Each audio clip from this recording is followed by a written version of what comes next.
No way, Jose.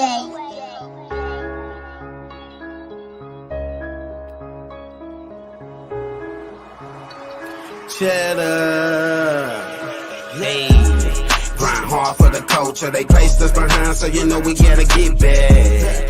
It's a lot of things that you gon' face in this world when your skin color is black. Grind hard for the culture. They placed us behind, so you know we tryna get back. It's a lot of things that you gon' face in this world when your skin color is black. Black, black, black, it's black, black, let's get it, black, black. Discrimination and hating got pursue all that.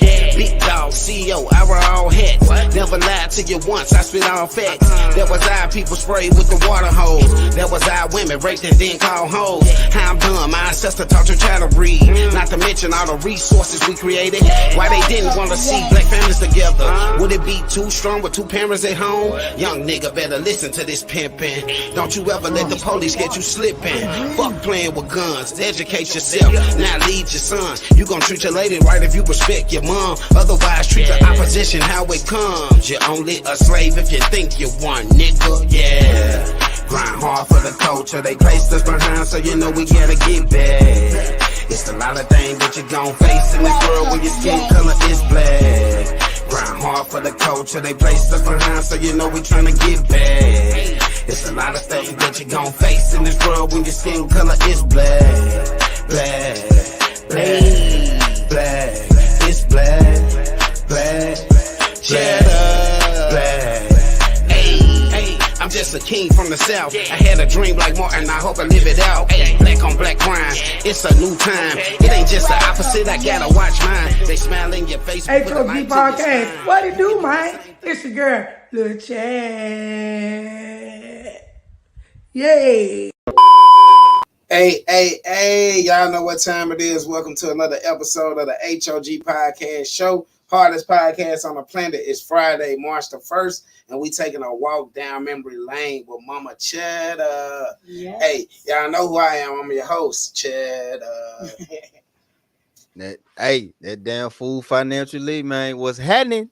Let's get it. Now, y'all know it's three things we got to do before we get into content. One of them, prayed up. Stay papered up. And stay pulled up, man. Hey, Mom. Yeah, hey, Mom. Take a sip of the alkaline. The H2O. Yes, sir. Welcome. Y'all join in. Y'all go tap in. Get some people. Share it to this. Share it to somebody's page. Share it to some people and let them know, you know what I'm saying? We're having a good conversation tonight with the one and only Miss Chedda, my mother, you know what I'm saying? She got the chance to come up here and be with us over the week for her birthday and stuff like that. And we just gonna take a walk down the activities we did and the things we did to have fun, and also her lifestyle and where she came from, childhood, things like that. So join in. We'll give some people some time, but we're gonna keep it moving. All right. You can also support the podcast by sending stars, as you see in the comments.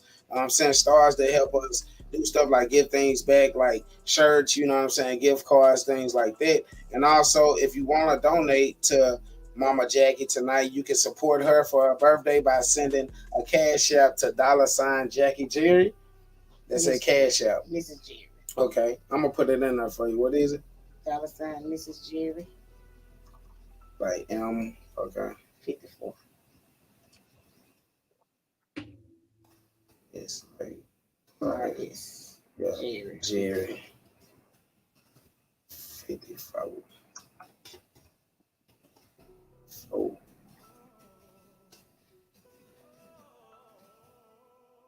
Hey, Quita.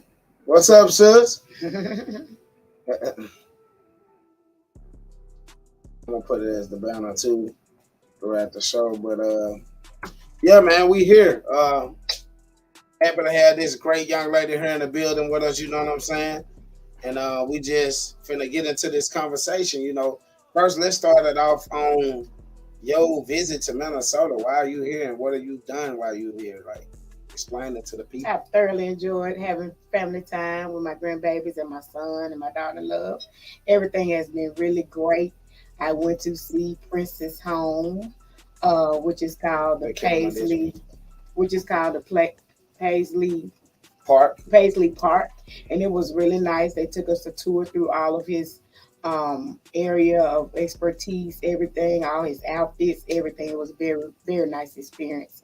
My son also bought me his book and his DVD. And we also visited the George Floyd Wall today. It was very nice. Everybody there was hospitable and nice to us. It's kind of a suppressed like area to me, but it was really nice. I really enjoyed it. We had lunch at the place where he got where he died at in front of the place. We had lunch there today, and it was really nice. All right. Mm-hmm. That was a great experience to go see that. Mm-hmm. It kind of emotional if you just sit there for a little minute too, Mm-hmm. like just sit there and sit around and stuff like that. So that's some of the good things you've done this week. Also, I want to brag about the Casserole National Casserole Week. I feel like that's what it's been because every day it's been something that you've done. Turn this way so you can look towards it.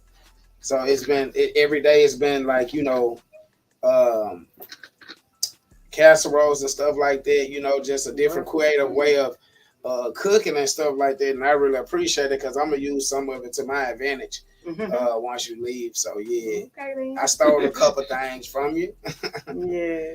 So, what else you feel like you done in Minnesota? We definitely visited some family while you was there. Yes, we visited family. We visited my daughter-in-law's brother who showed us a good night Tuesday night. We went there for taco night, and it was fabulous. It was very hospitable. He was a very hospitable young man. We had a great time. And today we went to her mom's house, and we had a good time. So it was just really nice. They had to work what they sacrificed to do to spend time with me, and I had a lot of good times with kids and just enjoying ourselves. Yeah, Quita. National Casserole Week. That's where I felt like it was. This lady made a breakfast casserole, man. I can't even really break it down to y'all like that because y'all make I already know it was fire. You ain't got to say nothing else. A breakfast casserole, bro. Hell yeah! How you gonna make one of them? Like I just this right here fast. So the kids just been requesting casseroles all week, so that's what we've been doing. We've been enjoying each other, having a lot of fun. Weight up there, do you hear me, boy? Yes, Right. yes, it's been I would phenomenal. have been gaining weight up there. I'm eating everything. Yes, it's been Every phenomenal. time you cook, Hold on, let me put the what's the name in the banner too, so we can spread that plate. But so we talked about I don't want that one. Let me give a new one. So we talked about your visit to Minnesota. Now let's get into like the childhood of where you come from as a person, Jacqueline Taylor, prior to Jerry. Yes. Raised in West Memphis, Arkansas, went to elementary school at Wanda Elementary, also Wanda Junior High, and graduated from West Memphis Senior High. Had some challenging years between my 9th and 10th year where I was diagnosed with ovarian cancer and was sent to a very popular hospital in Memphis, Tennessee, where I was treated with chemotherapy to get over the illness. And thank God I made it through fine. At the time, they didn't think I would be able to have children, but thank the Lord, I had my son and my 2 daughters. Thankful that their life has come to full circle, and thankful, for being married and having babies at a young age and enjoying being a mother. It wasn't always easy being a mother. I had to come up sometimes on the rough side, but thankful that my son has always been an encourager to me. My daughters have, and my passion was to take care of my children, and that's what I did. And I am grateful, for all the things that I went through in school. I went through. I was pretty smart in junior high, but in senior high, I was mostly focused on getting well. So I'm just thankful that I came through and graduated in time, and my son was about 8 months old when I graduated. Okay. Shout out to you, Anthony Darce, man. How you doing? Appreciate you for tapping in, man. Mm-hmm. Yeah, so that's just a little small, soft touch of what it does. Yeah, like Quita said, we were miracle babies because for y'all that don't know, my mom was told that, she wasn't going to be able to have kids, Yes. and that was prior to her having kids due to the cancer thing. So let's talk about that, man. Let's talk about the journey. Your fight with cancer and how did you beat that and things like that. Yes, well, I was diagnosed in June of 1980 with a 5-pound ovarian germ cell, and like I said, a very popular hospital there in Memphis, Tennessee. I had a great team of doctors and nurses, and they took care of me for a whole year. Actually, I went into remission the 11th month, taking chemotherapy treatment. The tumor was a 5-pound, and it was on my right ovary. It had totally deteriorated my right ovary. So therefore, they was thinking that I probably would have a hard time having babies. But that right ovary worked overtime. Every 2 years or 2.5 years, I was having a baby, and so I'm just thankful for the journey that I had, and the confidence, people that I had confidence in to help me through it. There were ladies that still work there now with me that took care of me in that time. And I am so grateful for the people that have paved the way for me. I'm grateful to be working now at the facility where I was treated, and I've been there 31 years. And I'm thankful for that. I've been there 31 years. That says a lot about my work ethic. And I'm grateful for being there and for coming through that journey. It was not an easy one, but I made it through by the grace of God and the prayers of the saints in my family. Mm. So going through that, being told that you weren't going to be able to have kids and actually having kids and stuff like that, what was the toughest part of raising your kids? Well, most of the time by myself. Okay. Their father was there when he could be there, but thank God that he gave me the tenacity and the strength to do what I need to do to raise my children. No bad feelings toward him or anything, but I'm thankful that I made it through everything. Getting up every day, sometimes not feeling well, getting up, going to work. And what got me through it was having my children and just knowing that I had to provide for them. And at any cost, that's what I did. And I didn't have to compromise a lot, thank the Lord. But I thank God, for his grace and his mercy toward me. And for giving me a lady that rented me a house that let me stay there until my children got grown, And she was just such a sweet little lady. Her name was Miss Apple. I never will forget Miss Apple. We lived on North 28th Street in West Memphis, and I loved that little house. It was a little hardwood floor house with 1 bathroom with 3 bedrooms, but it was a homely house, and it's where we were raised. And sometimes I wasn't able to have everything they wanted, but I was able to have what they needed. Man, I'll never forget Miss Apple too. Yeah. Miss Apple was one of a kind. I'm talking about a little old white lady that stayed next door to us, bro. To where she was so cold and tight, tied in with mama to where you come home from school and mama ain't there from work yet. We go over there and chill and have snacks and do our homework and stuff like that. You know what I'm saying? She was just a big help to the family. Also, a lot of I remember you having a lot of friends that I would say that God probably put in a way because they was a big help to you in a time when you was single, Like I say, Charlotte Gates, Elizabeth, yep. Yes. So talk about some of them friendships. Yes, my how they help you Charlotte through that. Is amazing. I'm still friends with her as of today. Charlotte has been in my life ever since I was in 2nd grade. We played softball together. We ran together at church. We both got saved around the same year. And she's always been a solid friend to me. I remember one time in particular, it was when I was with my husband, but he was in between jobs at the time. And I had a gas bill. And it tears me up to think about this. But I had a gas bill. And I didn't have the money to pay that gas bill. I prayed and I talked to God about it. And that lady, Charlotte Gates, came over with the exact amount of money that I needed to pay my gas bill. And when I showed her, we both were just black flabbergasted because she said, I have had this money for you for a couple of days in my purse. I didn't know why the Lord said this certain amount, but I knew I had to bring it over here. And I just tell you how God will answer your prayer down to the detail. Yeah. And that was when you're living a committed life, which I was at the time, really living a committed life. And I told the Lord what I needed, and he sent exactly what I needed to my front door through my friend Charlotte. Man. And I'm so grateful for that. And not only her, my friend Elizabeth. I had a friend named Elizabeth that worked with me at my job. And I was going through, and she knew I was. And she came through for us many a times. And I had this car. I never forget. Y'all remember the blue car? We did had this blue car. And we would buy more oil than gas for that car. And we was like, oh my God, so I'm so sick of this car, you know. And so I told Elizabeth kept asking me about everything. So I told her what was going on. She said, well, I'm gonna bless you one day, Jay. I'm gonna bless you with a car. And so I'm thinking she just gonna buy me a little used car and bring it or whatever. This lady pulled up at my house with a 2000 Honda Civic, paid for, with two books, you know, the books that come with two of them and a club, two clubs, and gave me the keys and told me to tell me to tell anybody that asked who gave to God bless you with it. God bless you with it. So her and her husband came personally over there and delivered the car to my house and turned the title over in my name. And 3 days later. So don't tell me if you don't have a relationship with God, what he will or will not do for you, because I know for certain Real. he's real. And if you have a relationship with him and you real with him and you talk to him, he will hear you. Yeah. And I was raising those kids by myself, but God didn't leave me, y'all. He did not leave me. He never turned his back on me.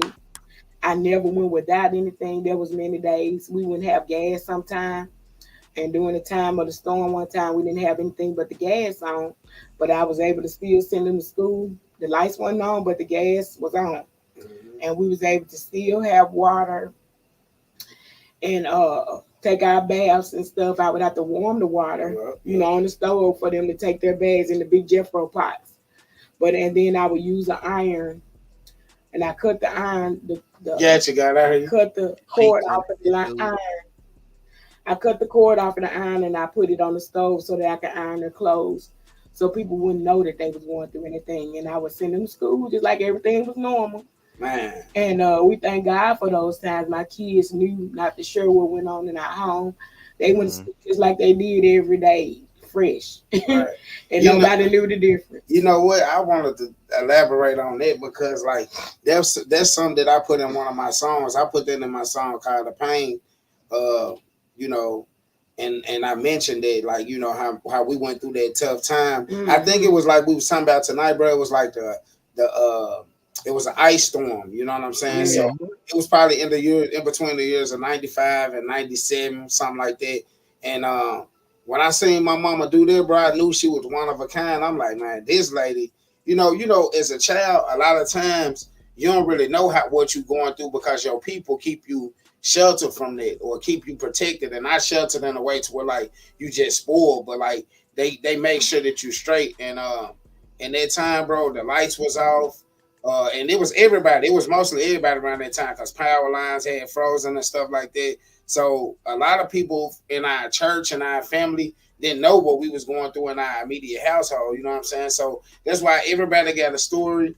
Everybody's story is unique, just depending on how you present it and put it together. But from that situation, bro, that's what part of gave me of the hustlers on the grind type thing, like that mindset of like getting it, because I seen my mama work like night and day. Sometimes she worked 2 jobs. She was a go to church, go to work type woman and back home with the kids. And at that time, it was real tough, bro. And to see her, like, you know, we had to use the cooler with the ice in it. We had to put we was eating sandwich meat, stuff like that. We was going through some tough times, but like she said, nobody really knew it because of how she prepped us to be when we go out. What go on in this household is what stays in here. And we was pretty much, hands down with what she was saying with that. But when I seen her put the urn on the stove, bro, like cut the cord off an urn. And you remember them old urns that had the thick cords, like it looked like carpet almost around it. She cut that cord and she fired up the eye and put the urn on the stove, bro. And I'm thinking as a kid, like, this urn gonna blow up, or I'm getting back from the stove. But she earning my clothes and earning my pants, bro. That made me feel like so, like, next level. Like I can make it through anything because, like, it was other people was going through the same thing at that time, but like, didn't know probably didn't know that they could do that. And we went to school still decent with our clothes, not wrinkled and stuff like that. So I feel like that was a very special time, and there was a time to let me know that when I have kids, you need to go like this. You need to give your all and all like that. And I appreciate you for that too. And being a mom all the time was, it wasn't easy all the time. Sometimes I would be frustrated. They would see my frustration. But this son, my son would always encourage me. And just before, I'm going back to the car situation, just before we ended up getting the car, Courtney told me, he said, Mama, God is getting ready to bless you in a special way. He's going to blow your mind. And it probably was 2 weeks later when that car pulled up in my driveway. And he just always was an encourager. My girls were a little smaller then, but Courtney was big enough to know what was going on. They knew somewhat, but he knew in depthly what I was going through. Because I remind you, I had Courtney when I was 17. So Courtney and I were kind of raised up together. We became like best friends, and the girls too. After Courtney left at 17 years old because he graduated so early, the girls was with me, and we ended up making it together, joining the community choir together. I took them every weekend. We was going somewhere because they were girls, and I didn't want them to have a chance to get all involved too much in boys and end up pregnant. I was a teenage parent, and I didn't want them to be a teenage parent. And I just drilled it in their head. Y'all don't want to have children before you get out of school because you won't have a life. Turn up, bro. Turn up yourself and go out when you get ready. But it's a choice that I made to be a mother and be there with my children. And I'm thankful I took them to church. I didn't send them to church. You can hear it better? Can y'all hear? Yeah. He turned about the home. Okay. I was thankful to be there for them. Mm-hmm. So I was thankful for all that, And those girls were with me everywhere I went. When we went out to sing and stuff, they was right there with me, sharp as a tack. I made sure their hair was done, their nails was done. I might have been a single parent, but Courtney even had friends that would tell him, man, how you wearing Nautica and Tommy every day and you ain't even got no daddy on? How come you so sharp? And the girls would be sharp with their Aeropostale on. Back in the time it was Aeropostale, but God blessed me with intricate people in my life that made that happen. Like Elizabeth and her husband, they would take them on shopping sprees and make sure they was nice. And when their daddy got some money, he would take them on shopping sprees. He helped when he could help. Right. I'm thankful for every aspect of our life growing up because it's made me the strong woman that I am in the faith. If he brought me through that, he can bring me through anything. Hey, Mom. Ain't it Quita? Hey, Mom. Quita said, and she did. Was looking good. And she said, what's up, Danielle? Appreciate you for tapping in, man. That's Oakland in the building, man. Shout out to the Dream Bay Area in the building. We out here kicking it with Mama Chedda, man. We got Lisa Stafford. How you doing, cousin? Welcome to the live. Auntie Mama, the one here, you know what it is. In the building. Sisters, nephew, hit the like. Y'all know what she talking about. Y'all know y'all gotta hit the like button. Make sure you share this. Subscribe, man, so you can get the content that we do. We do all type of interviews and things like that. Tonight we just so happen to have my mother on here, you know what I'm saying, the part of what I do for and she just talking to us about some real in detail type things. So a lot of y'all that don't know who Chedda is, maybe y'all should tap in and y'all can get a good, kind of picture of where I come from and why I hustle and do the things I do. Danielle said hi, Mama. Hey, Danielle. But Courtney's always been strong. And since he's been up here, he lived by himself for a while when he came up here. And the first thing I told him, I said, I want to go up there running your mouth now. I said, sit back and observe and find out what's what. Don't just go up there running your mouth. Learn your surroundings. Watch your surroundings. Pray and ask the Lord for guidance. Right. And sometimes he would tell me stuff because he knew I worried a lot at that time. I didn't really like him being that far away from home.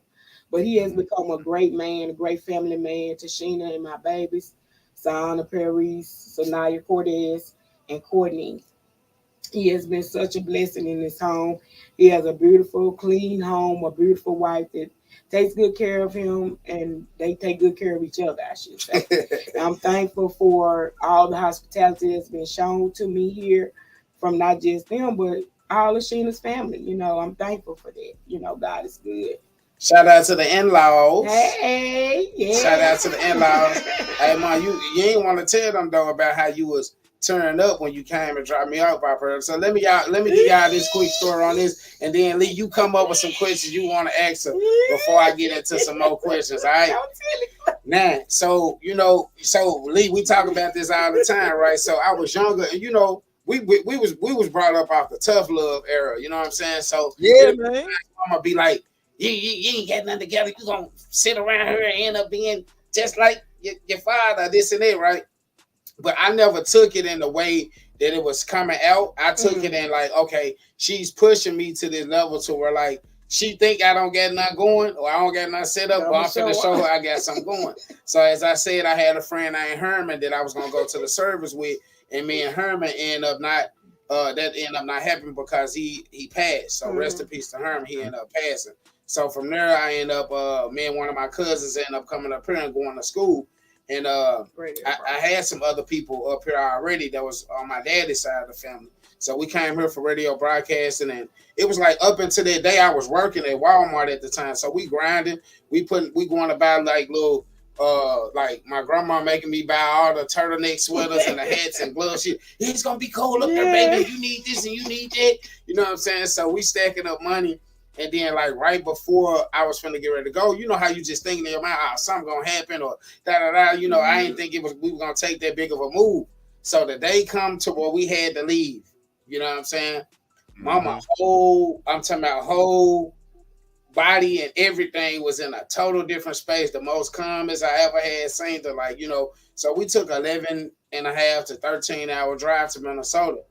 Whole time it was cool, but the time we made it to the property where we got dropped off it to get into our apartments, because they had these apartments called collegiate housing. In Egan for the out-of-state students. So we was dropped off in front of our apartments and stuff like that. And then, she just burst into tears. She started crying, She's like, oh, this and that, but baby, this and that, And I'm thinking the whole time, I'm kind of spooked too, but I'm like trying to play tough, like, yeah, I'm going to make it through it. I'm good. You know what I'm saying? So it was just crazy to have that. It wasn't that she didn't think I didn't have nothing going on. It's just I wasn't presenting it like I should have been. Yeah, I wasn't presenting it like I should have been. And it kind of made her like go into like a panic attack. Like, yeah, I just want you to get away from here because I know what here has to offer opposed to us. So I appreciate you for that, for even pushing me that level and just keeping me motivated and keeping me on top of my grind to where I came here and, created kids. And now I do the same thing to them. I give them the feedback that my mama gave me. Right. You know what I mean? And try to do it in better ways too, so they can understand that it ain't about me trying to push you off. I just want to make sure that you prepare for this real world. So. Yes. And what about what you get ready to say? How I was acting when we was on our way up here? And I do want to answer the phone. When who? You want to answer the phone? When you was on your way up here? When? When we was on our way, when I was on my way up here, you want to answer the phone to text. So you were hungover. Yeah, so she was coming up at this time. We had kicked it, I think, the night before, and we had some drinks. So I was on the balcony, and I had left my phone on the balcony. So, me and Shayna, we in the bed. I'm sleeping. I'm like, I'm going to get up. She going to make her at 8. But, sometimes they land a little early. Sometimes they land a little late. So my phone dead. Mama blowing the phone up, right? She blowing the phone up. It's about 8 o'clock. I wake up. I'm like, man, my phone ain't ring. Where my phone is? We looking for my phone on the balcony. I found it. I picked it up. I called that stuff. So as soon as I turned on the phone, I'm like, I'm looking at the message. She like, just landed. I'm in Minnesota. Da da da. This and that. Then she said, would you answer your phone?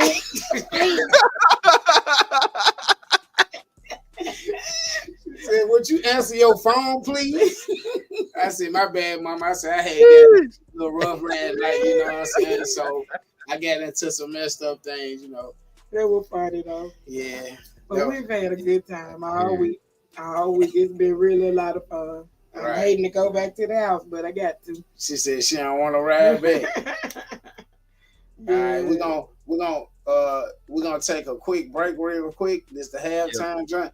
Then we come back in. I'm gonna let Lee hit you with some stuff before we get into some other things that we got to talk about. Okay. All right, y'all know what y'all listening to the H.O.G Podcast Show. We taking a walk down memory lane with Mama Chedda. We'll be right back. Y'all keep it locked.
make us succeed. Hey, welcome back to the H.O.G Podcast Show. We back live with it, man. Yes. Yep.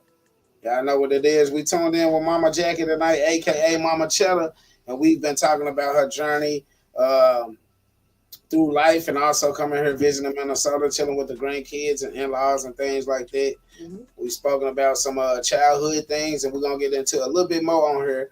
You know what I'm saying? Y'all just make sure y'all keep it locked, stay in tune, share the video, like the video, hit the subscribe button so you can get the content, man. We back. What's up with it, Lee? Man. What you got to ask me, Lee?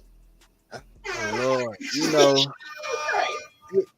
I hear so much of us in that, bro. Like, how I came up with my mama. Yeah. You know, it just blows me away, bro. Like, how similar it is, you know. Thank you so much. Yeah. Your son didn't change so much for the better in my life. Praise God.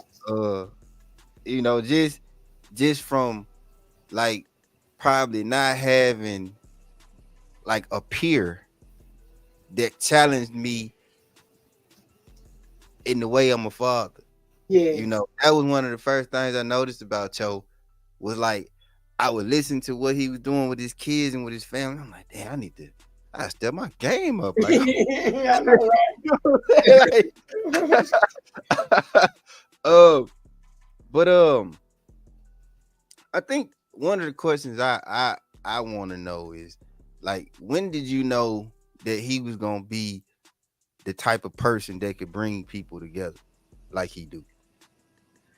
From a young boy, from a young man, when he was in elementary, Courtney was popular, even though he was a little in stature. He was small in stature. Very small. But people would check him and stuff, and he know how to check. He would check you down. And that's how he got popular. And in school, you know, growing up, he would, they call him Cho, you know, because every day he was going to say that money. See, I could get Courtney $20, and he still going to have that $20 when I get ready to give him another allowance. Because he would go and he would just eat the dollar nachos every day to save his money. Or he had one of the girls or somebody to buy his nachos or whatever. But everybody knew him as Nacho, that he was going to buy nachos. So that's probably what Cho Cheddar came from, because he was going to eat those nachos to save that $2. Courtney was the type, he is the type that's not a follower. He's always been a leader. He always, even as a young buck, he used his own mind. He and his cousin Terrence were real tight. And they both think like little old me. You know, they were raised around my stepdad. Well, my dad, my mom's husband, they was raised about him. Courtney, he was a truck driver. He taught Courtney a lot of things. He took him on the truck with him, talked to him, and a few other male, you know, figures in the family would help him. But when he came up here, he was around Mexicans and around different people, young ladies that took him in, not for, you know, to be with him sexually or anything, but just really cared about him as an individual, you know. And he gained a great rapport with his teachers and everything. Even when he came up here in high school, he was good and everything. He was in talent shows and all type of things. But when he came up here, his teachers personally gave me a call and was saying that they could tell that he was raised well. Because of the way he spoke, he was very, very respectful to the teachers and everything. And I was grateful and pleased to get that call from his teachers. Courtney has always been an influencer. He's an encourager. He like, you know, making people feel happy and making people feel good in a happy place. That's just him. And he has an aura like that about him. When he comes around, people receive that aura. So I'm thankful to have birthed a young man like him, as well as my daughters. They both are very tenacious young ladies, beautiful, intriguing young ladies. They are young ladies that love the Lord. They're young ladies that my baby girl, they call her Hot Tamale because she know how to be the life of the party and get everybody going. And they call her Big T. And when we was growing up, they called Quita Bloom, blind to bloom. You know, Quita was kind of nerdy a little bit, kind of. We ain't get consent for this info right here, though. It's all right. She don't care. She on here, but this just their personalities, you know. And I'm thankful for all of my children, you know. Joe Chedda's mom is all of them mom, and I love all of them equally. But I'm just thankful to my babies. I love my babies so much, and I love my new babies, Lee and Gatti. And God is good, and I'm thankful to have this opportunity. Quita said, "Building community I is." love you too. I'm gleaning Yeah, from my man. brother, even with me moving to another state, being okay with connecting with people for sure. Yeah. I feel like that's one of the biggest things, though, too. Like, growing up with having a family like we got that's so knitted and so tight and within praying and always there for each other. I feel like that was just one of the moves I needed to make in order to make sure that when I created a family that they'll be like that. You know what I mean? I know like, I learned from the praying, and bro, we had they still have Monday night prayers every Monday night. You know what I'm saying? Like, so stuff that's instilled, she said I was always the goofy, different, and creative child. Still to this day. Still to this day. For real. She's the actress. Yeah. Ain't nothing wrong with that. But Ain't nothing wrong with that. We love our babies. But we everybody got their place. That's it. We came from that praying family, man. Grandma instilled a whole lot of us. And like you talk about Issy Mae and Aura Lee, bro. and Zeddy B, you know what I'm saying? Them are our grandmothers, and that's why I feel like I connect with you and Gatti a lot too, because I could tell that we came from them stern them households, that prayer, that get up and hey, you can't get up and just not make your bed. You gotta have this stuff in order. You know what I'm saying? Some hustle, you know what I mean? Some character. Yeah, that's where we came from. So all that, all of those straightening, all that real straightening. Legacy. There's a legacy behind all of that. When you have a family that's strong like that, and we had to be a family of strong women, not because all the time we wanted to be, we had to be. Right. The women outnumbered the men in our family. And we just had to do what we had to do. You know. Ooh. My mom taught us you don't depend on nobody. You depend on God and yourself first. Anybody else do for you, be extra. That's what she told us. That'll be extra. You look out for yourself. Lisa said, "Real love right here." Courtney has an old soul. He has always been a mature young man. Yeah, I'm glad you think that way of me, because I started being very immature. But a lot of that is a part of them, though, bro. Like I had aunties that I was cool with, like all my aunties. I don't got no favorites. I love all my aunties equally. But like Auntie Mama, I was closer to her and Sandra age, you know what I'm saying? My auntie Sandra age, so I connected more on like the relatable things. You know how like nowadays you get the iPhone and then you get the kids and then the parents, the great aunties and stuff like that, they try to breach something in between connecting with their child because they so deep into what they in. And we had that with them. We had that with my younger aunties. I kind of grew up with like some of my mama's siblings, besides my Aunt Sheila, she was the oldest. And I got a good relationship with her too because I stayed with Aunt Sheila for a while, because of like school and then like my asthma at the time. My mom we stayed out with in Marion. In the country. Yeah, to where it was a lot of pollen and stuff like that. So I really couldn't be out there. So man, we got a real life story. We really can write a movie about this book, Real though. I'm just saying outside of like our immediate family, I'm talking about our immediate family, our household. You know what I'm saying? Yeah. It's a lot of stuff that people don't know. You know what I mean?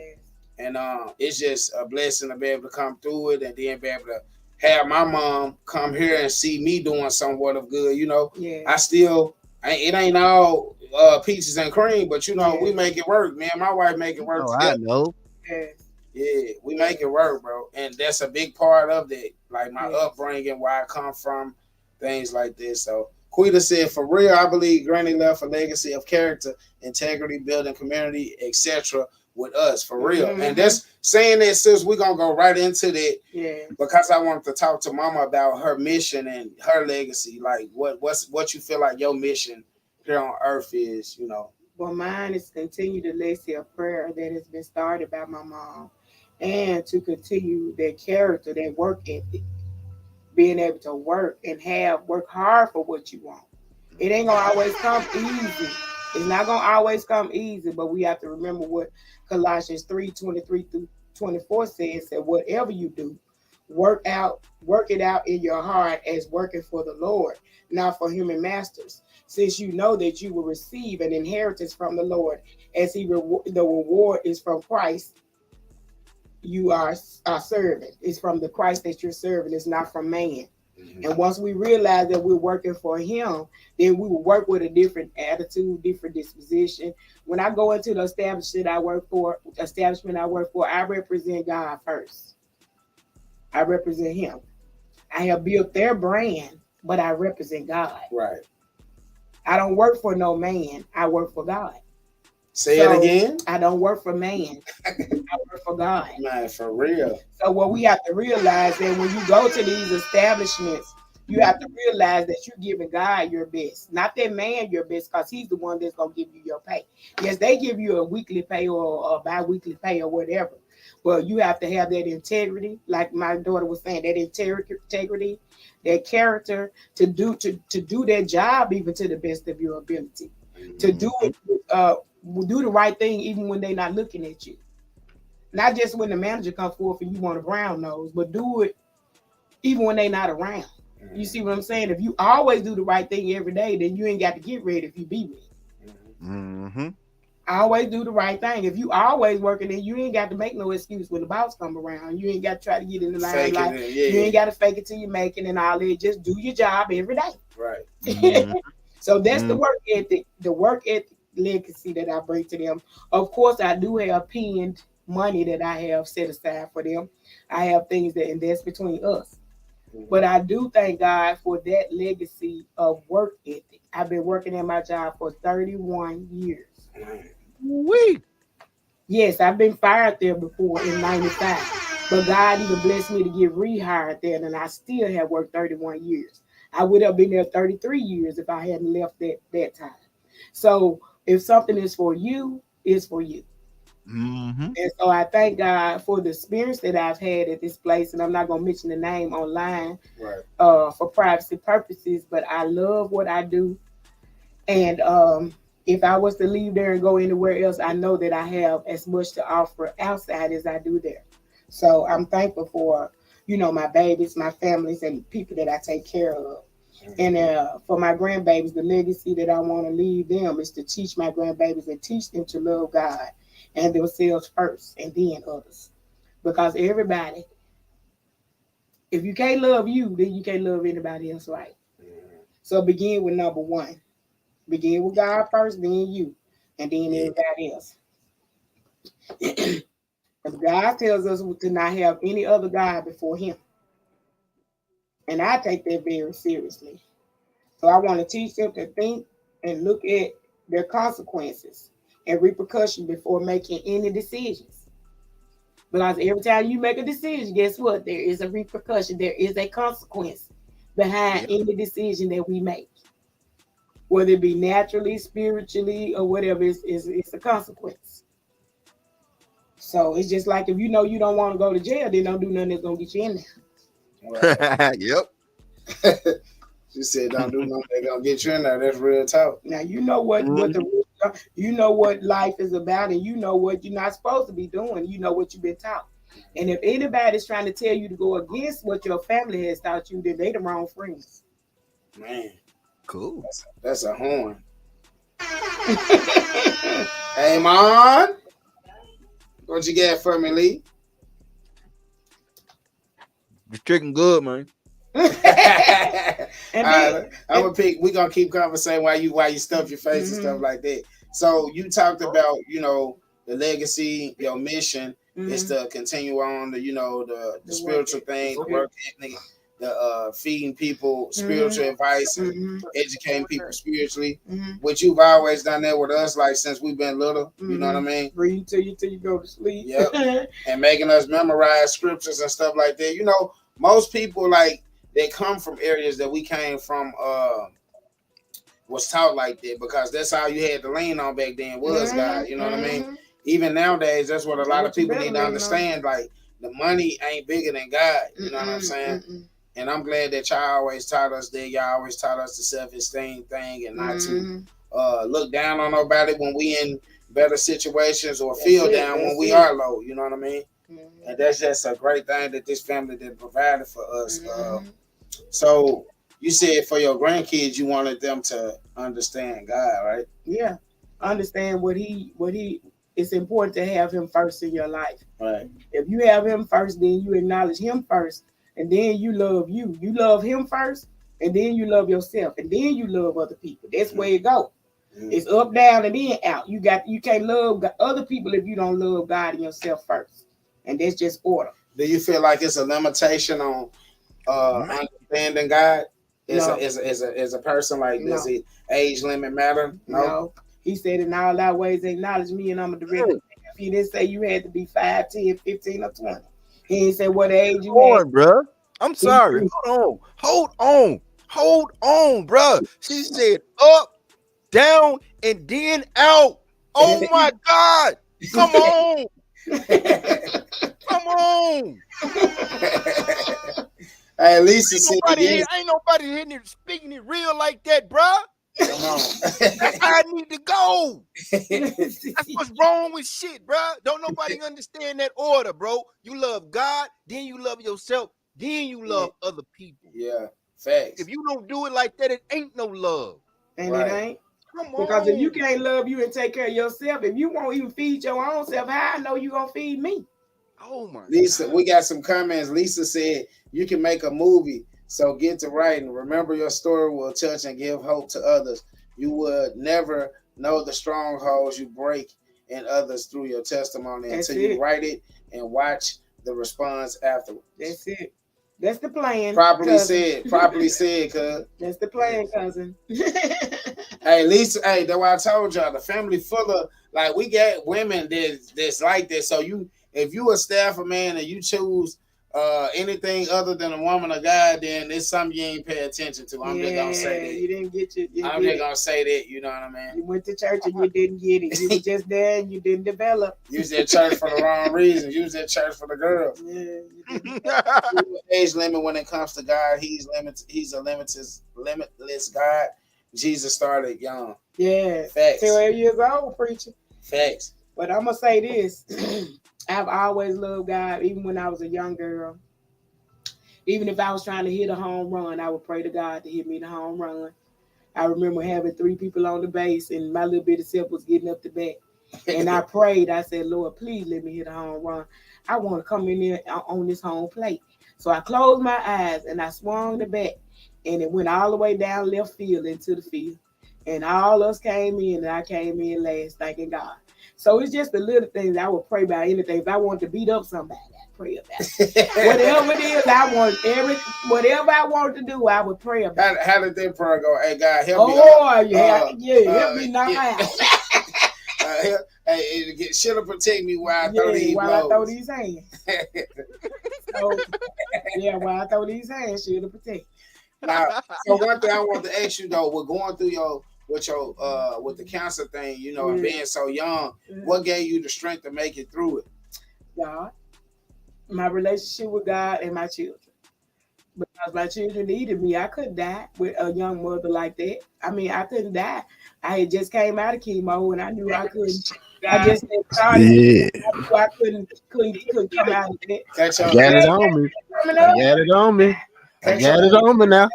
Cut your what's the name down, God. It's echoing a little bit.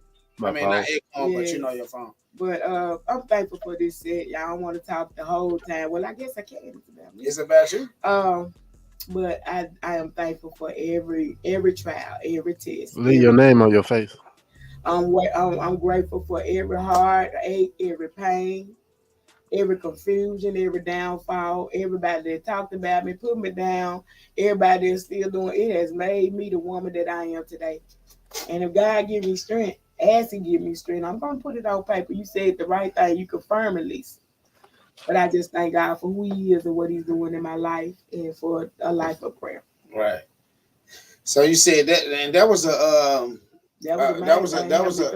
helped you through it, and being 14 and stuff like that, you could have been real discouraged. And but I had only been saved 8 months. I had just got saved 8 months when I found out I had cancer, and I had the people praying over me and stuff, and just building my faith. And then I told you about the guys from overseas that told me that I wasn't gonna die for this. and he told me to read 5 chapters of the Bible a day. And then once I started reading it, I read it. I didn't even understand what I was reading half the time, but I did it out of obedience. Yeah. And now over time, that word has become life in me. And when I'm praying, I pray the word now. So from these guys from out the country, did you know them, or they were just they were just evangelists that came. They was evangelists that came and did the revival at our church. Okay. And they called me up for prayer, and they saw that I was losing my hair and everything. They knew I had cancer. And he said the Lord told him this sickness is not unto death. Right. That you need to read 5 chapters a day of the word like a medicine. He said after that year, you're gonna come out fine. But I really came off the treatment at 11 months instead of a year. And God blessed me where I was cancer-free in remission completely within that year, by that year. So God is so good. That's amazing.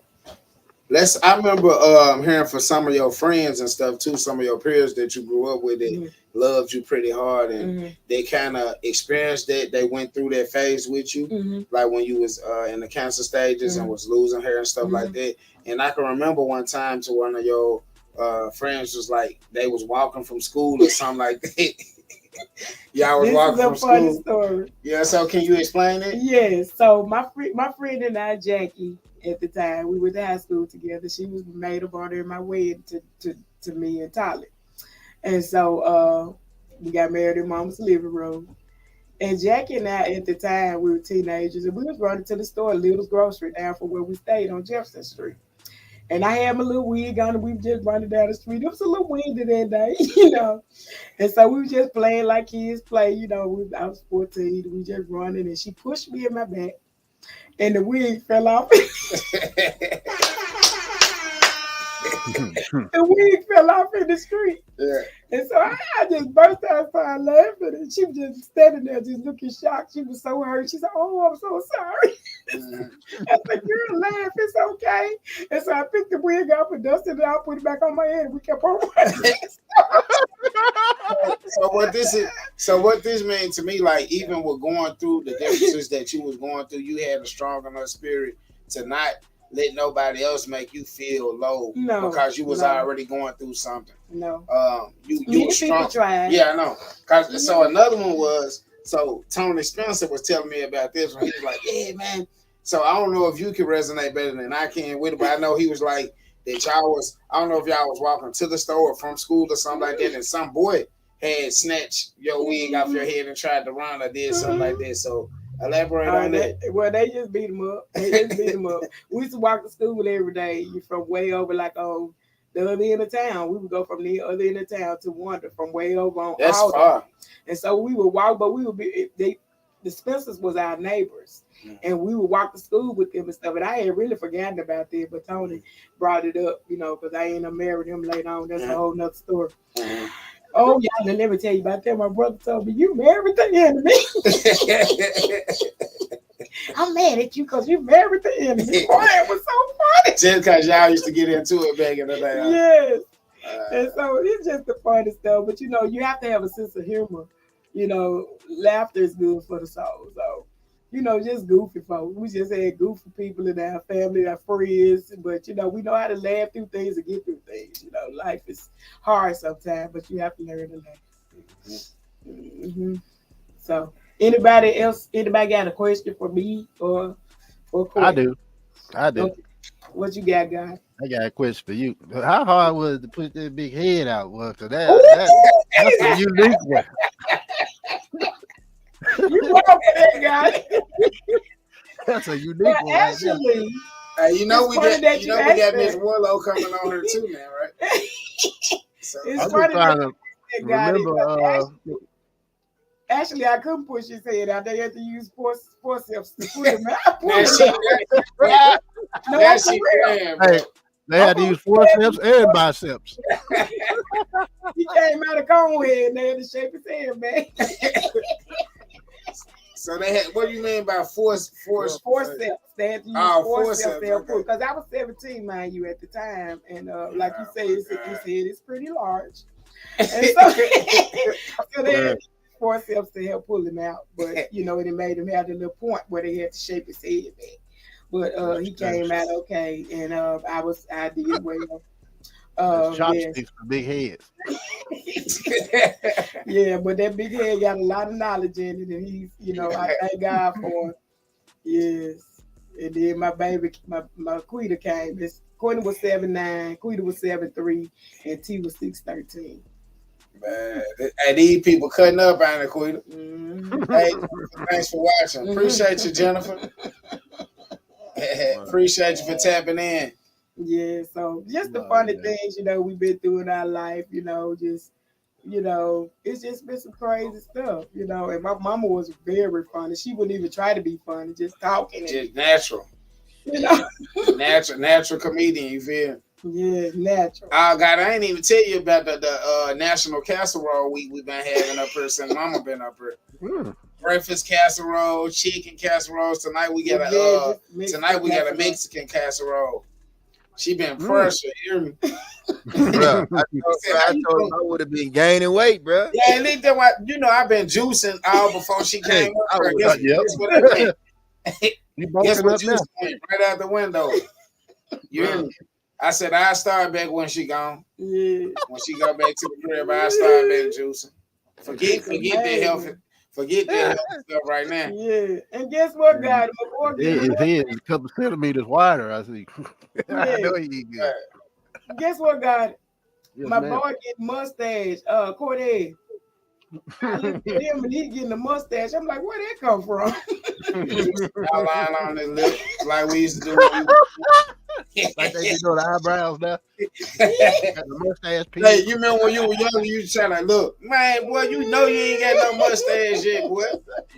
That man that went colored in with the pen. No, that's real. Let's talk about some good and bad times of the family. Not like negative. I'm just saying but things that we went through, like for us, like the tornado. For one thing, like what as a young parent, what was one of the harder times for you to deal with? As the tornado is a good one to start at. At that time, we were living over there behind Matter School at Steeplechase apartment. Mm-hmm. The whole apartments were down, and just before the tornado reached our apartment complex, it lifted up. So thank God the tornado didn't hit our apartment complex. But after we thank you, Jesus. And your dad, he was so scared, he had us in the tub. All of us was in the tub. I remember that too. And so I was like, what you doing all that for, golly? So when we finally got out and got to drive the neighborhood, because we wanted to go check on my mom. How about on the street my mom lived on? Every house on that block was down. Plus our church, plus Dodges, plus the funeral home. Everything around us was down. My mama had nothing out of her house but one broken window. Everybody came to our house. Mama had plenty of snacks, blankets. Everybody was in my mama's The electric blankets too now. Yeah, my mama had blankets. Yeah, the electric people where we had a power, then she had blankets to cover them up. Anyway, she had those blankets there because the lights was out everywhere and everything. But mama had more than enough for everybody in that block. You remember Mr. Burden right there at the next door to I remember the church? Mr. Burden, yeah. The little old people that lived on the left side, and then Wayne and his mama and them. And then it was a couple of more people. It was like all of them was in our mama living room. Mm. It's just amazing that we only had one window bursted out and everything else was flat. Yeah. I remember that. I remember that like yesterday. I remember us being in the tub with a mattress over us. I remember us praying. Mm-hmm. And then after that, I just heard that loud train sound, the wind. Mm-hmm. The roof did come off, and I remember us leaving after probably not too long after we went to grandma's house, and that's where everybody was at. Yeah, so we didn't experience some things as a family, and we done grown together, and like Mama said, we always been like friends. This my mama, but we always been able to talk about any and everything. Psalms 91 covered you. Yes, it did. That's our cousin right there, Lisa. She Jesus crazy out here. Yeah. You know what I mean? Y'all tap in there while we being real, you know what I mean? We being real modern today, you know what I'm saying? But y'all know how we do on the H.O.G Podcast Show. We do give messages. We do give the problem and the solution. Tonight we just having a conversation with my mom just because she was in the state, and why not? You know what I mean? Why not Why not recap her week? Recap her living 58 years around the sun. Yes, God. Instilling things that she's instilled in people, and just talking about like even going back to grandma, like how what's up, Aunt Sandra? Hey, Sandra. Hey, Sandra in the building. Y'all, let's talk about like what's if it was one thing that you remembered from grandma, what would that be? Her strength. My mom was a woman of strength and great power. She was just an intercessor to her heart. Mama knew something was going on without us telling her. Mm-hmm. I never will forget when I was going through a very traumatic time in my life. Mm-hmm. My mom was getting ready to go out of town. And I hadn't told anybody what I was going through at the time. You know, it was real heavy on me then. And when I walked in the room, Mama just started hitting me. And she was like, she was knocking something off of me. Mm-hmm. And she said it just looked like chains was just all across you, baby. It was just like you was just chained up. Mm-hmm. And she said the Holy Spirit told me to go knock them chains off her. And my mom just started popping me. I'm like, what is Mama hitting me for like this? You know, but she saw something in the spirit and she broke it off of me. And even though I didn't have the strength to do what I needed to do, I felt right then, within the next few months, I was able to do what I needed to do to get myself out of a situation that could be detrimental to me and the person that I was in it with. Mm. So I just thank God for her prayer life and for her strong connection with God and for her knowing what was going on with her kids.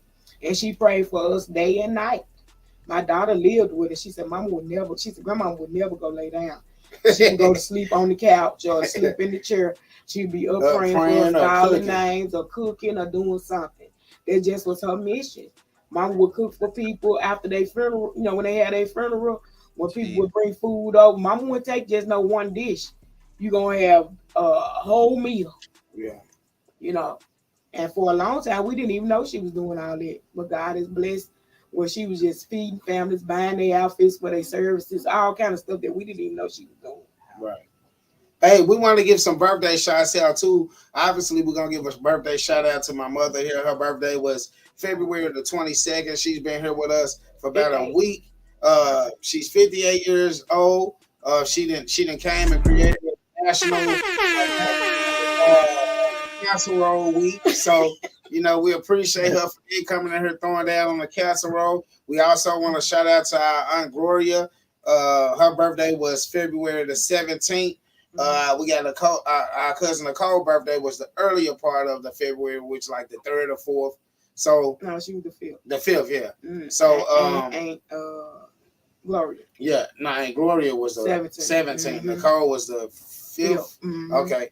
So shout out to all the family that's had birthday this month. If we forgot somebody, it ain't purposely. Just put it in the comments. We'll shout y'all out, man. You know how we do. So before we wrap things up, what advice will you give? Happy birthday to my son Sunday. All right, son. All right, got it, son. What's his name? Jordy. Yeah, my daughter's birthday was last Sunday. Big Jordy, yeah, Big Jordy. Last Sunday. My boy Jordy, shout out to Jordy out there in Germany. He gonna turn. This guy's a little creative guy, man. We gotta get y'all in tune with Jordan. The next big thing, I'm telling you, the next big thing over there. Mm-hmm. What I was gonna say.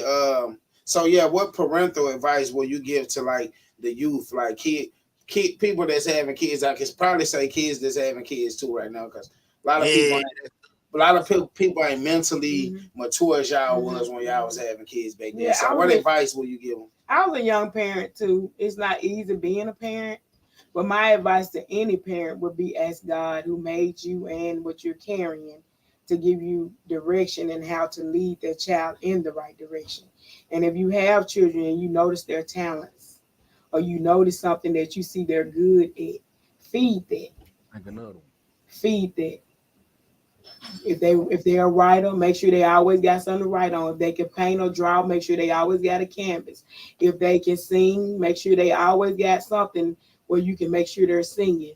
If they like to dance, make sure you keep them some music or let them get in a class or whatever. Push their dream, push their artistic, creative, anything that they can do with their hands. If they cook, make sure they love to cook. You know, be the best parent that you can be. And the number one thing that you can give your child is time. Mm-hmm. It's okay to make money. And money is it's a given for us. It's okay. But what they're gonna remember more than anything is the time that you spent with them. Mm-hmm. And we can't get time back. So once we lose it, you can't get it back. So what do you do when you got a child that think they slick that's gonna try to like go get a jacket made and show up on the show like they, you know what I mean, exclusive and stuff like that? Like, you know, hey, man. Like that. I see the jacket, bro. You ain't, but you don't see it. You don't see it. And ours better be in the mail too, man. You don't see it. Let me see that. Turn around, man. Let me see that thing. Yeah, he got a whole H.O.G joint. Look at him. Go ahead, Ho. Look at him. This how you coming? This how you coming? This how you bro, you so lucky, mama on here, bro. I cuss you out all day. We're gonna make I got it. You ain't the only one coming. Check it out. You know you kind of short. You ain't the only one coming. I got my H.O.G on too. You see, she got the H.O.G red.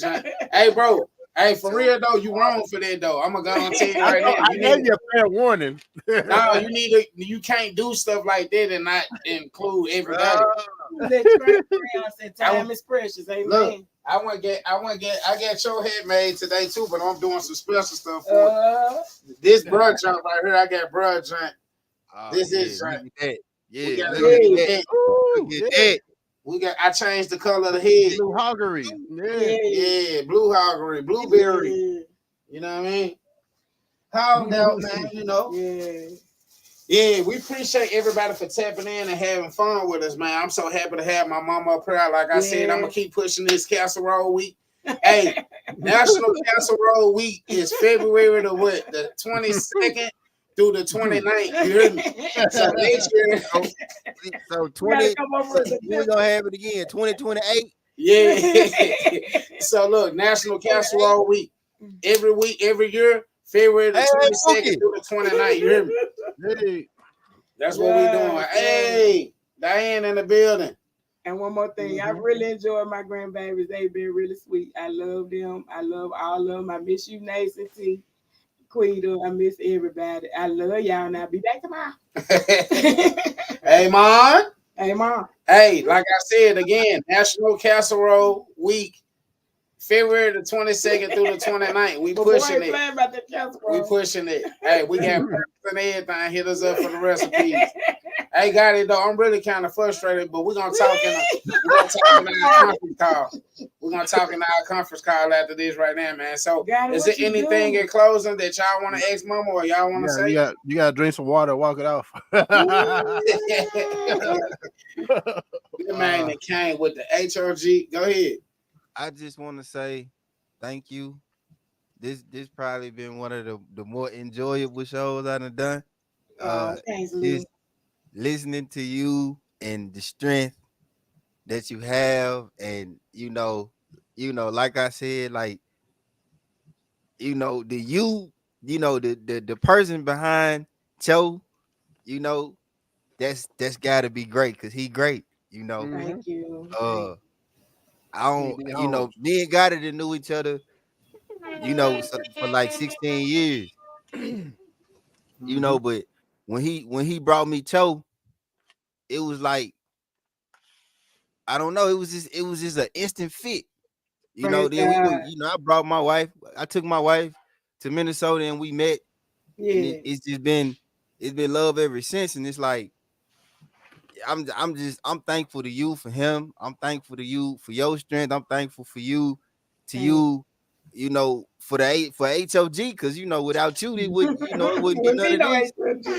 That's right. So man, like I just I hear so much of my mama's strength in you, my grandmama's strength in Miss Eddie B. May they both rest in peace. I was just telling my wife, God is so amazing because the way all of this line up is just crazy, y'all are, Hey, Diane. Yeah, Diane, that's thank you so much. That's Lee Auntie too. All right. She said, "Hey, Mama Cho." I see you. Jay Scott, what's up, bro? Gatti, what? Did you get some sleep? I finally did. That's the problem. I'm late. That's why he was delinquent. Nah, get what he did, Lee. What he did for a couple days. He was asleep. He probably got him a little nap, but then he woke up on time. He just didn't have the jacket yet. So the jacket showed up. The jacket showed up. That's what he did. You know, it's almost 4 in the morning over here. Yeah, I know. Hey man, we finna do some cussing to you though, bro. Go ahead, bro. Lee took all the words out of my mouth, and one last thing, we thankful for them forceps. Yeah. Hey man, y'all know how we do, man. We do this every Friday at 7 p.m. Next week gonna be talking about the whoa phase. You know what I'm saying? We trying to keep the whoa phase. You know what I mean? If you can catch it, you can catch it. But the whoa phase, because we got Mama in here and we trying to be very respectful tonight. So yeah, we gonna tap in next Friday for the whoa phase, 7 p.m. Central Time.